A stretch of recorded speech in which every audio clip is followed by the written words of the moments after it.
Friends, வீட்டு நாயா வாழ்றது எவ்வளவு பெரிய கஷ்டம்னு தெரியுமா? நினைச்ச நேரம் சாப்பிட முடியாது, நினைச்சத சாப்பிட முடியாது. நல்லா சந்து பொந்து சாக்கடை குப்பை தொட்டின்னு சுதந்திரமா தெரிய வேண்டிய ஆள விலங்க மாட்டி வெல்கம் பாய் மாய் வீட்டு முன்னாடி கட்டி போட்டிருப்பாங்க. அவங்க வீட்டை காவல் காக்கணும்.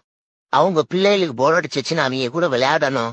மேற்கொண்டு அவங்களுக்கு கோவம் வந்தாலும் நம்மளதான் தூக்கி போட்டு மிதிப்பாங்க. வாங்கிக்கிட்டு அமைதியா இருக்கணும்.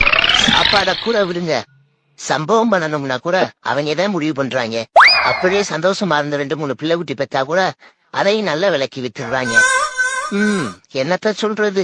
என்னைக்காவது ஒரு நாள் தான் இந்த மாதிரி வெளியில கூட்டிட்டு வர்றாங்க. அன்னைக்காவது ரோட்ல ஏதாவது ஒரு ஃபிகரை பார்த்து ஷேர் பண்ணி இவங்களுக்கு தெரியாம எஸ்கேப் ஆகி ஒரு சந்தோஷமான வாழ்க்கை வாழலான்னு பார்த்தாலும் நம்ம